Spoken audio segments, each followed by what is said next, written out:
From NBC 15, this is breaking news. Right now, fires at 2 Madison gas and electric stations have knocked out power to thousands of people on one of the hottest days of the year. We begin with team coverage of those fires. Caroline Peterson is waiting for a press conference to begin, but first let's go live to Gabriella Rusk, who is downtown in Madison. Good morning, Megan. We are here. You can see just over my right shoulder where that fire was earlier this morning. You can see the charred part of the transformer at the Madison Gas and Electric building. There are many MGE workers on scene right now. They are surveying this site. They've been walking back and forth for the past hour or so, getting the lay of the land where that fire was earlier this morning. And we've also seen many Madison firefighters here on scene. The street where we are, just to give you an idea, is right next to the Sylvie on South Livingston. So that is kind of where the fire broke out. East Main is still shut down on the 700 block, but all of South Livingston is back open. They did have concerns for traffic with many lights out. We did speak with Public Information Officer for the Madison Police Department earlier today, and his best advice was if you could avoid being in the downtown area to stay out of the area. Obviously, this one has really come to the heart of the downtown, sort of the pulse point of the city. And so we're doing everything we can, working with partner agencies to make sure that people are staying safe, are moving as best we can keep them moving. And again, those who are trained to restore power are doing that right now. And within the last few minutes, we did get an update from the Madison Fire Department, and they said that when the crews arrived on scene, they had to use a foam concentrate. That's what you can see them cleaning up right now. This was a unique fire given the gas that was used to fight it. So they used a foam concentrate to fight that fire. That's what they are cleaning up down there right now. And as Joel Despain, the Public Information Officer for Madison Police, mentioned, a big concern too is this extreme heat. We saw plenty of firefighters grabbing for those water bottles, and then of course with many power outages in the buildings down here, they're keeping an eye on those who might need air conditioning or cooling centers. For now, we'll send it back into you, Gabriella Rusk, reporting live in Madison. This is an MGE map showing where customers are without power. And take a look at this. These are some of the photos sent to us from viewers of that scene this morning. You can see those plumes of black smoke coming from those 2 fires in the downtown area. That black smoke just thick in the sky. Now, if you have any photos that you'd like to share, of course, we would love to see them. So please submit them through our NBC 15 News app. And a chaotic morning in downtown Madison. This is footage recorded earlier from our Capitol Skycam. Now, the 2 areas affected were the Livingston and East Washington corridor and over in the Park Street area. So now crews are working in excessive heat this morning to get those fires, to get everything under control, to get everything cleaned up at this point. As the mayor said, we had an explosion and a fire in a substation that's jointly owned by ATC, American Transmission Company, and MGE. After that initial explosion and while the fire was going, our equipment was functioning properly, which is why we had lights in the downtown area. We had to de-energize or turn off that equipment feeding our distribution system so the fire department could come in and put out the fire. The fire has been put out. We are in doing damage assessment to understand how that system is properly functioning, if it's properly functioning, and when we can turn it on safely for customers. Once that damage assessment is done, we will have a better estimated time of restoration for customers. And we would plan on bringing customers back in a systematic fashion as soon as we know that the system is safe for us to do so. We're going to send it back to Gabriella Rusk. She is downtown right now following fires that have shut off power to the majority of downtown Madison. Gabriella? Hi, Megan. You can see just over my right shoulder the crews still taking a look at the MGE building, trying to figure out, maybe trying to restore that power.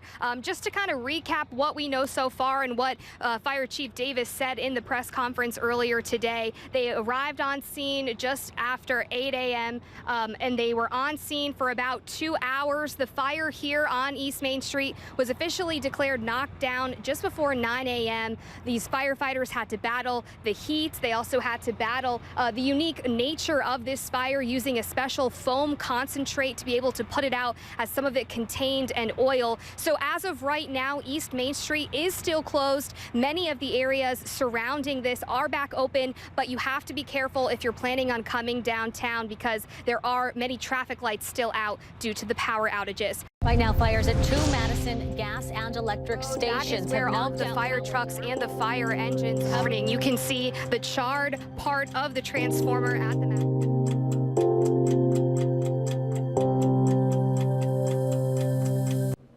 Just into our newsroom now, new video shows that fiery explosion at a Madison gas and electric substation this morning. It was an explosion that changed life for a lot of Madison residents for most of the day. We have special team coverage tonight as Madison and Dane County are under a state of emergency. We begin with NBC 15's Caroline Peterson, who has details on what we know at this hour and what's next. I'm live at Madison Water Utility just outside downtown Madison, where officials have been providing updates. Right now, there's still around 30 people without power, and officials are trying to figure out why and for how long. We received the call of this explosion event around 7:40 this morning. Firefighters spent this morning battling a blaze at a Madison gas and electric substation. We sent about 40 firefighters to the scene, leaving thousands without power in the Isthmus area throughout the entire day. It took us about 15 to 20 minutes working with their folks at MGE to de-energize that system. We were able to go in and put the fire out that was actually burning within a few minutes. Around the same time, a fire broke out at another substation on UW-Madison's campus near the Kohl Center. 2 residence halls and a nearby safety building were evacuated while crews quickly put out the fire. We think because the transmission system is connected, there's a possibility that they are related. We do believe it was a mechanical issue that occurred first at the substation downtown. MGE officials said the substations are jointly owned with American Transmission Company.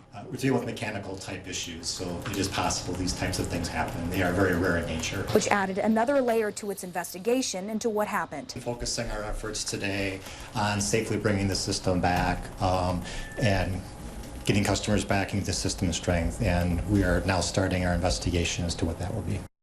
Again, officials said they do believe these 2 incidents were connected, and Madison Fire, as well as Madison Gas and Electric and ATC, are working to determine the exact cause of the incidents. They said they don't have a timestamp on that right now. Reporting live in downtown in Madison, Caroline Peterson, NBC 15 News. Caroline, thank you. Of course, we'll continue to follow that to see what caused these fires and explosions. As soon as we learn that, we'll get that information to you. These compelling images show the flames and smoke burning across the city's skyline, and the outages also knocked out the traffic lights in that heavily traveled downtown area. That caused a mess for a while. The power was restored. The traffic lights are working again. They were down for about 8 hours. Remember, if you ever come to a traffic intersection like that where the lights are blinking or they're not working, just treat it as a 4-way stop. You don't want to go tearing through there. Very important, and thankfully no issues related to that. Our team coverage continues now with that mass power outage earlier today. We'll now bring in our Sierra Gillespie. She joins us now live in downtown Madison to explain how businesses near MGE there have stayed cool today. John and Lee, businesses nearby were without power for hours today, and that means no refrigeration or air conditioning on one of the hottest days of the year. And for many restaurants and grocery stores nearby, that meant they had to pack up their perishables quickly. For Festival Foods on East Washington, that was the story. They packed everything up within about an hour. They moved their frozen and refrigerated items into a cooler in the back of the room. They were running on a backup generator. However, the refrigeration portion wasn't working. Now, if the power outage had been any longer, employees planned to pack the food onto cooling trucks and move them to another location. All of these decks get taken out, all of the coffin cases, so all that frozen chicken, seafood, fresh fish, all the deli stuff in there, everything has to go. Those are our very first points of reaction to make sure they stay in good food safe temperature. Festival Foods was closed for some portion of the day, but has since reopened. Nearby Willie Street Co-op has the same story. Coming up tonight on NBC 15 News at 10, we will hear from a local restaurant how they saved hundreds of pounds of food during the outage. Reporting live in downtown Madison, Sierra Gillespie, NBC 15 News. Another important point to highlight, no one was injured in either of those instances downtown or any of the aftermath. The Red Cross is set up at the Coliseum over at the Alliant Energy Center, but you're looking at the Cole Center, which was open for dozens of people earlier today. Those people evacuated from 2 campus dorms. Again, if you need shelter tonight, you can go to the Coliseum.